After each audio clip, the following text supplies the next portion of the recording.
Meta have given people the go-ahead to call people that are LGBTQ mentally ill. Hello and welcome back to the Gay Bro Straight Sis podcast. Hosted by me, Siôn. And me, Sasha. Where we talk about pop culture, relationships, current affairs, and anything else that comes to mind. On today's podcast, we are picking 2 current topics each to talk about. Random Very random. But ones that are like in the media, in the news recently. Mm-hmm. And then other podcasts, we are like picking a theme. So this one's more general, more like up to date. And we kind of wanted to pick one TV show each to talk about and one big, I don't know, controversial news piece, I guess, to talk about. So on today's agenda, would you like to go first and bring a topic to the podcast? Okay, well, we'll start in. I've got 2. Well, obviously, I've got 2, so we'll start in easy. Okay. So, my first one is: are you watching Traitors? Yes. And what do you think? Hey? Have you watched it before? So, for a long time, everyone was saying, watch the Traitors, and trying to hype it all up from season 1, and I never bothered. Obviously. Because I just thought, oh, it's another game show on TV. Yeah. Like, how exciting can it be? Yeah. Really? With me, I was the same, so I haven't watched it until this one, which is what, series 3, is it? Whatever series it is. Yeah. Anyway, yeah. the latest one, 2025. Yeah. And I was like, I don't really understand the whole thing of, oh, they've been murdered. I was a bit like... No, it sounded like a bit... Like, kind of child, like, I don't know, like... It sounded like a basic, you know when people like pay to go and get like a murder mystery in a castle? Yes. I was like, is it just going to be like that? And it just sounded a bit basic. Yeah. But obviously they have done season 1, season 2, and they're now on season 3 currently online. And I was at the gym the other day, and in my class there was like 4 people that I was speaking to, and all 4 of them kind of ganged up on me, and they were like, you have to watch it. Every single one was like, just watch it, trust us. It's like, you're all traitors. Trust us.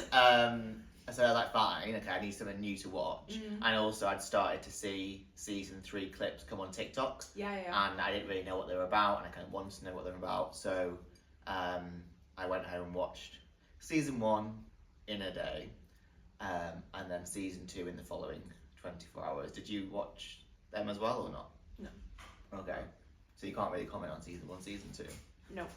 They are really good. I do highly recommend going back to watch them, because you sort of see how the show's developed and got, I would say, better. Oh, okay. Usually you don't see that. Usually you see with those kind of shows, like, they kind of, like, maybe like the second one's really good, but then by the third it's maybe decreasing because it's like, oh, it's the same kind of thing. Yeah, but I think you can sort of tell the producers have learnt how to make it. I think season 1, if you do go back and watch it, it's really good, but I think it's flawed in the sense it's almost impossible for them to genuinely guess who a traitor is in season 1. It really is just luck and guessing. In season 2, they do put some sort of elements in that make it possible to genuinely guess a traitor rather than just wildly guessing. I think it's crazy how many people are actually watching it though. Like, I'm in a group chat with like mine and Josh's friends, and they've all said, I mean, I've kind of been targeted, and you need to watch it, me personally, because they're like, oh, they think I would be good in it. Okay. I'm like, I hope you mean it's like investigating it, not being the traitor. Wait, so if you were sat in that chair with Claudia and she was like, imagine I'm her, Sasha. That was a really good impression, and that's how I imagine that she would say my name. Quite serious, and she'd look down and sort of have a nod at the same time. So Sasha, would you? A finger fringe. Sasha, would you rather be a traitor or a faithful? I don't know. I do feel like I would be an alright traitor. Okay. But I also think at times I would just laugh at like randomly, and I'd be like, oh, I'm just laughing because I'm a faithful. Like, it makes sense. So I don't know at the same time. But I think I'd be alright. Yeah, I think I could do it. Yeah. I'd have to be told, like, obviously it's not really a choice. Like, if she was to ask me, I'd probably say do the faithful because that's a safer option. In a way, of that I wouldn't. Yeah, because I don't have to be like, I don't have to deceive people. But if you're a traitor, you're more in control, and you actually genuinely know what the situation is. No, I know that. But then I also think what you don't know doesn't hurt you. Or does it? Oh no, please watch season 2. Okay. Honestly, at the end of it, so good. Right. Like, so this one so far. I think I know who won season 2. Do you? Yes. So spoiler alert. Do you? Tell me who you think. I don't know their names. It was a Scottish woman. Oh no, am I? No. It wasn't a Scottish woman that won. No, was there not like 3 of them and they split the money? No. Maybe that's season 1. No. No. Oh. Oh, maybe.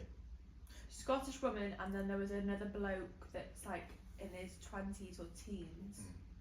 Can't remember. Season 2 is better than season 1 though, so do watch that. Okay. Because like, I would want to be a traitor also, mainly because I want to know what's going on and be certain with all my decisions. I wonder what you'd be like. Oh, you'd be annoying. I don't know. Yeah, you'd be a little. No, but after watching all the series, it's really quite interesting, and there is quite a lot of consistency in the people that get ignored and go under the radar in terms of how their personality is. So it is. It's crazy how many of them actually get so upset about it. I mean, I understand why. God. Like in a way, because they're all like they're crammed into it, and they do genuinely believe. So it is very much ruining people's trust. Yeah. But they get upset. Yeah, that's what I struggle to understand. I think you just be like laughing and going, "Why are you crying for? Hey? Why are you crying?" Well, yeah, because it is just a game. But then I guess if you really want to win that money, I don't know. I think maybe because like I guess they've not got their phones. They are just really totally consumed and invested in this experience. I guess it's quite overwhelming almost. Yeah. And you do, I guess, even though you know it's a fake betrayal, I guess you still feel the emotions of feeling betrayed. It's not like a fake betrayal, though, is it? It is a real betrayal. Well, it's as real betrayal as it is in bloody Monopoly when I, steal your house. It's not. Well, real. I wouldn't say that. Well, no, but no, because they're really winning money. Yeah, they're really winning money, but they're doing it in a legitimate way because that is the game. Yeah. Like, because I thought to myself the other day, whether you're a traitor or a faithful, you're still trying to take money from the other person. But a faithful trying to take money sounds like a good thing because they're a faithful. But a traitor trying to take money sounds like a bad thing. But it's just the same. It's just a different name. They're just trying to take money from each other. I never looked at it that way. So you would do it? Yeah. Yeah, you would do it. Yeah. I'd obviously do it because I like to win the money, but I don't know if I'd win. I feel like you probably have quite a good chance of winning. I don't know. I don't know whether I'd go underneath the radar. I don't know if you'd. I could. I think if you didn't like them, you'd show it. But incredibly entertaining in terms of psychology. Watch it, basically. BBC, get on it. Yeah. But would you say skip the missions? Actually, the missions have been better season 3. Season 1, I skipped all the missions because I didn't feel like they added too much, but I think season 3, the missions have been better. I've not obviously watched those ones, but I do feel like they give a little bit more background to the way people think and things, so I do think it is. Yeah, these ones have been better. Topic 2. Yes, so my other topic is, it's quite a big thing on like social media that I've been seeing, and it's Bonnie Blue. Have you heard of her? Yeah, because that's been going on for what, 3 months, 4 months? Something. I think she's kind of come into the, public eye, I guess, within that time. I've seen it like on podcasts and things. Yeah. But she's obviously an OnlyFans creator, I guess. And the big thing that's in the news at the moment is that she was trying to sleep with 1,000 men in, I think it's 12 hours, not 24 hours. I think it's 12 hours. Okay. And then try and do the math. I think I read it that it was like 15 seconds per person. Okay. Or 30 seconds, or 25 seconds. I don't know. Right. Okay. But she was trying to break a record. Yeah. And I read that the last record was broke in 2004, and it was 900 and something. And now Bonnie Blue has done it, and she got. Oh, what? So it's happened now. She beat the record. It's happened in the last week or two. And is it like a Guinness World Record? I don't think so. Okay. I've not seen it being handed. Well done. But yeah, I think 1,067 or 66. 1,067. Okay. Like that. So yeah. Wow. There's so many different views on it. I also think we have to look at the men that are doing it as well. like the men that are having sex with her. Okay. I don't really understand. Hey. I don't really understand. I think from what I've seen, what the controversy around her hasn't been the fact that she's having sex, as far as I'm aware. I think the controversy was, from what I've heard, the controversy was that she was targeting students at university to help break. I don't know whether it was to break that specific record or to just like rack up videos.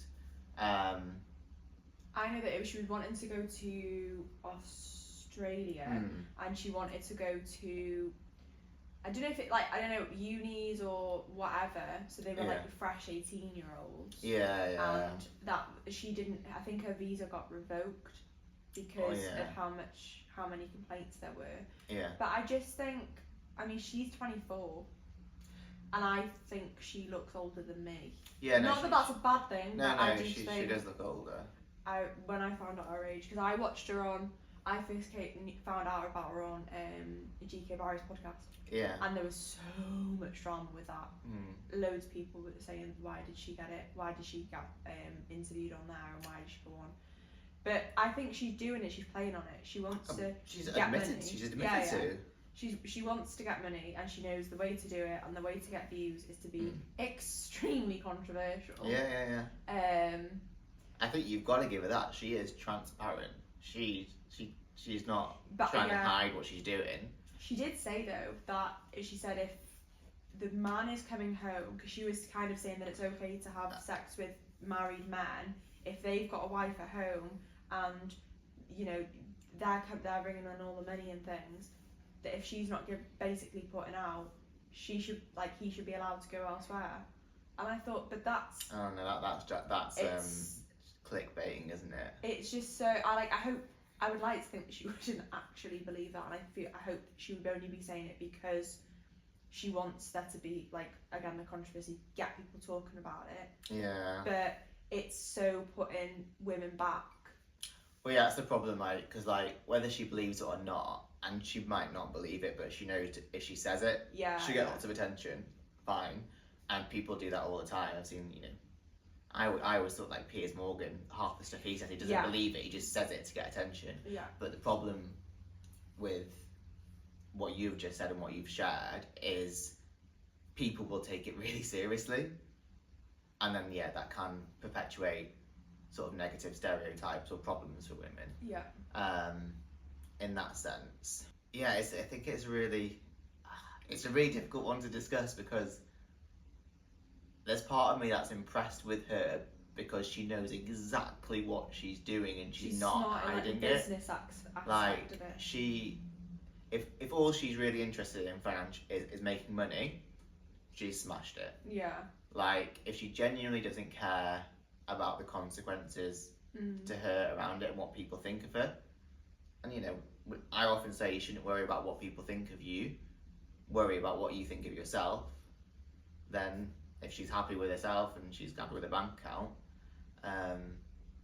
there's something to be said there. But I guess it must make it difficult if she wants a partner, maybe. That's the thing. I think it's all. I think if it was the other way round, it's not even. I wouldn't even say it's just about her being a woman or anything. It's if it was on the other foot and it was a man doing that, I wouldn't think. If I was single, I would think, oh, if in 10 years time the guy that I was seeing and he'd said, oh, by the way, like, when I was younger I did OnlyFans, and what I did was like sleep with as many people, I set a record, I wouldn't be going, oh yeah, I want to marry her. That's a personal preference. Yeah, of course. Which I think that I do think that's quite a majority as well. But again, not that you shouldn't be able to sleep with whoever, whenever, or whatever. Yeah. It's. That's it's why also, I think it's a film that's thing why as I said well. that's why I said about with her. I wonder whether the main controversy was she was targeting, and she used the term, which is a horrible term to use, barely legal. Sorry, I'm not smoking. And she knew exactly what she was doing with that. And there is, with the barely legal thing, it's difficult because then you can say she is. People would say she's taking advantage of these young guys. But when I looked at her, I thought she was in her 30s. Yeah, but then to know she's like, well, 23 or 24, and they're like 18, 19. She's also being married. Okay, wow. Yeah, she's also being married, and apparently she said that her ex-husband now works with her. Okay. So like I don't know what he like works as, but like it's on the books, I think, under that business. Yeah, it's difficult because I guess the main negative consequence is on herself, but from people she might not care about. But then I guess I think people are worried about the people that are in the videos as well. But then she says that she gets gets their consent and explains everything. Well, she gets them signed. Yeah. Everything has to be signed. And then it's like, well, any 18-year-old can go on OnlyFans anyway. It's like where do you draw the line on ages and all those sort of things? Of course, I think it's maybe that she's like advertising it in a way, like, oh yeah, come on, do it. And I also think when I think back to when I was 18, it's still very young. Oh yeah, and like it's very. I mean, even 24 is young. But then the question is the conversation bigger than her? Are we saying that 18-year-olds shouldn't be allowed to be in the adult industry? Because what's the difference between? But then again, at the same when do you draw the line? Yeah. Because it could be, oh well, if they're 21, like it's America's 21 drinking. Yeah. But they can drive younger. Yeah. Than here. Because what's the difference between one of these 18-year-old students in Australia, she got there, going to do a video with her? That 18-year-old, those people in university, I'm sure, have OnlyFans because it's so bloody expensive to be at uni. What's the difference there? It's a very difficult conversation, and I can see arguments in both ways, but I think it's a fiery conversation because she's made it be a fiery conversation. Yeah, definitely. And I have no doubt that translates to a lot of money. Yeah. Be interesting to see what it's like in 10 years. If she's still like around, what she's like, if she says, oh, I regret doing it, or I wish I wouldn't have publicised it as much, or I'm glad that I spoke about it as much as I did, or I'd be interested to see. Yeah, it's just hard to know what to believe. Yeah. It's hard to know what to believe and what she says as well. I watched one clip, I've seen clips of her and I can just see it in her eyes. She is like rage baiting. You can just see it. She wants to wind it. But then in other clips, I've heard her say like quite sensible things, like she's taught these guys or encouraged them to learn about what consent means and what they're comfortable with and stuff like that. I think that's not spoken about as much, which again, there's so many things that I mentioned, but then they're not spoken about as much. Yeah. So that was my topics. Okay. So let's move on to yours. Back to another TV show, which I've not started to watch, but I'm wondering whether to watch. Love Island, the reunion, or Love Island All Stars. Season 2. Well, that's 2. So, Love Island All Stars. I'm not watching it. Have you started watching it? Yeah, love it. It's great. It makes me so much excitement. Okay, because I wanted to ask whether it's worth watching it, because I understand and I've enjoyed Love Island in the past, because it's felt like semi-real. I say semi-real because I know they're coming on for their careers and whatnot. It's felt semi-real people coming on that aren't known, that are coming on to do a show. But when I hear Love Island All Stars, I'm wondering whether it's just now celebrities coming to. I know they act anyway in the regular one, but really act in this one, and whether it is all just a big act. They're not coming. I feel like they're coming onto the show for a very different reason as an all star. Yeah. Is that? I get what you're saying, but I think I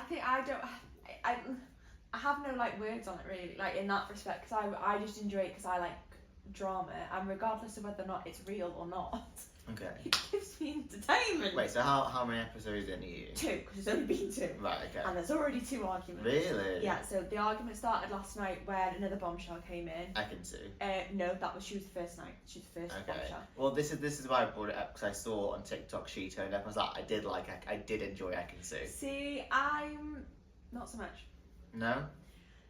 No, I didn't. I didn't get the like rave about her in the first season. I thought that it was a bit false. Oh yeah. But like, I don't like the false part. I think I liked it the first time round because I could tell that she was playing the show really well and entertainingly. Yeah, I get that. I just don't. It's all I didn't like her. I just feel like I don't understand why she was liked so much. Physically? No. Oh, do you mean by the public? Yeah, I don't like. Yeah. Sorry. I think. But I also think there's a bandwagon that gets jumped on. I think the public liked her so much because she had a character arc, or her and Davide had a character arc. It was a good up and down story, and the show finished when it was on a positive and an up, so it felt brought into. I think that's why. Whereas if the season wasn't as long as it is and it finished halfway through, it might be a different story. Okay, so there's 2 episodes in, there's already been arguments. Yeah, I mean, it was kind of on the end of last night's episode. So Casey has come in, and Kaz, she basically went in on him because her friend Georgia, I'm guessing, was seeing Casey, and they've had some sort of like falling out, and Kaz was basically saying that Kaz was basically saying that he fucked over Georgia in that kind of respect, and he was kind of going, why have I've just come in and you're coming at me already. So I get it from his like side. Why would you, like, if you want to say something to somebody, say it, but he has just walked through the door. So we're saying worth watching? Yes. Okay. Yes. I just love Love Island. Josh hates it. Okay, and then one more question before we move on this then, like, regular Love Island, if you were single, and obviously logistically you're able to take the time off, whatever, would you consider going on it?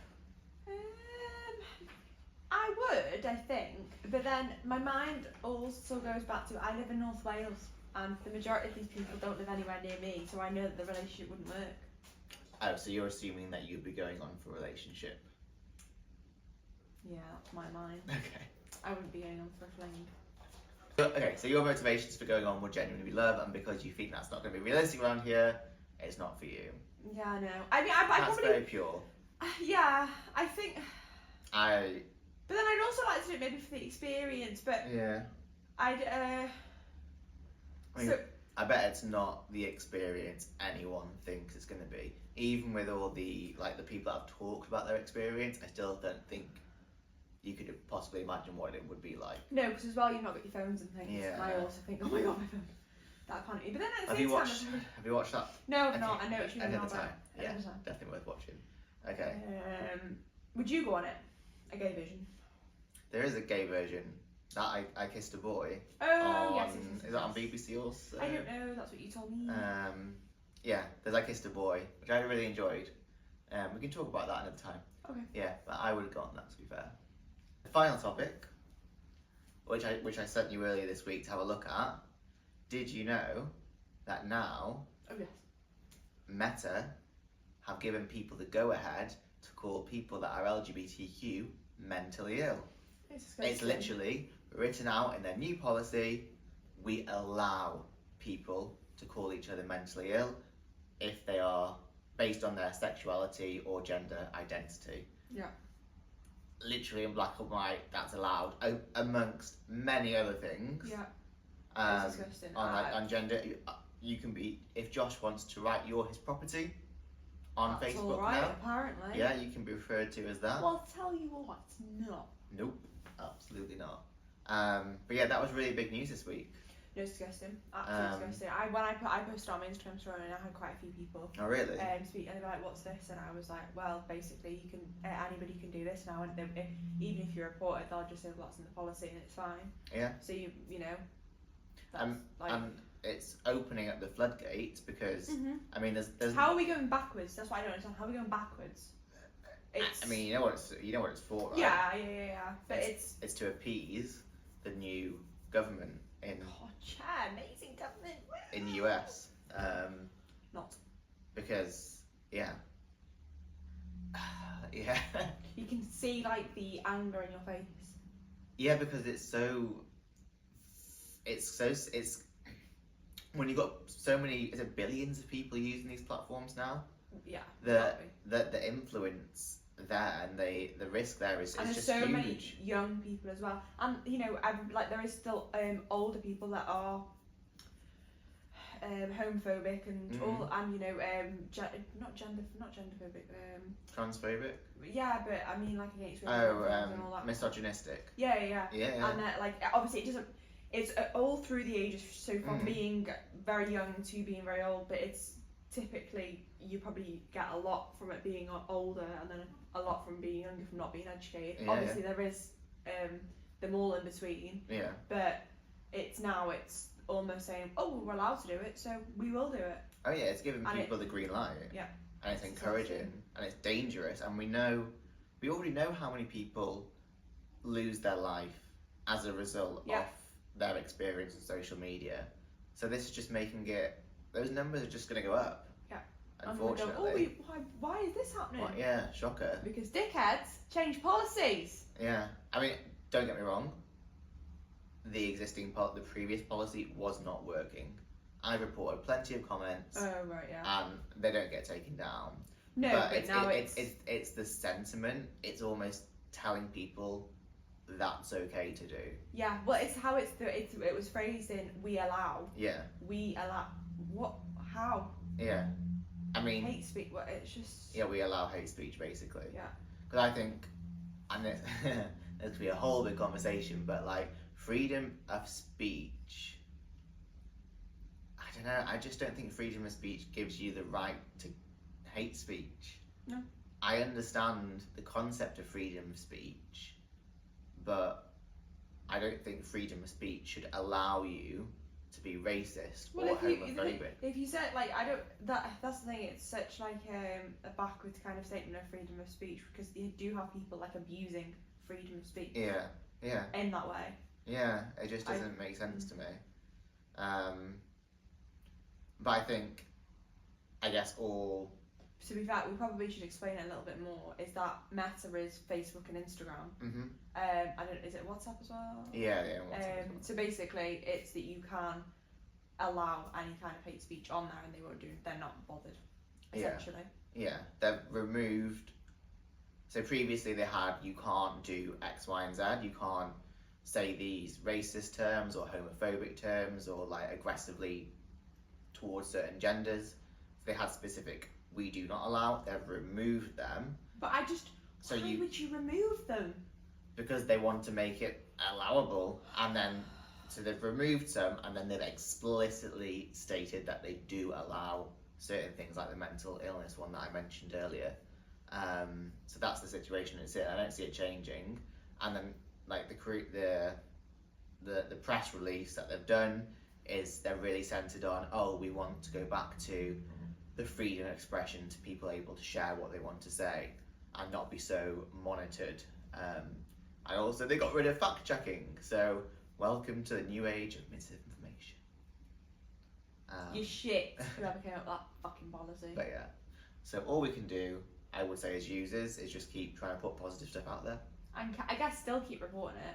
Yeah, still keep reporting it. Don't just think it's not. I don't know whether you can report it anywhere now, because if the fact checkers have gone, yeah, but they will have to have some sort of thing where you are able to report something. Sure. I don't know, because like they got rid of fact checkers and they're having community notes instead, which just means that like community, me and you can just say this is bad or this is, I don't know. Wow, real useful. I'm glad that they're spending their money on things that really need to be adjusted. It's definitely a step backwards though. But yeah, to keep positive, we should have positive conversations like this. Yeah. And share good things instead. So also let us know what you want us to talk about, because we might run out. No, but if you do want us to talk about anything, any questions, we'll answer them for you if we can. And like, comment, and subscribe. And like, comment, and subscribe, of course. Oh no, I'm gonna miss my clap. Thanks for watching. Bye.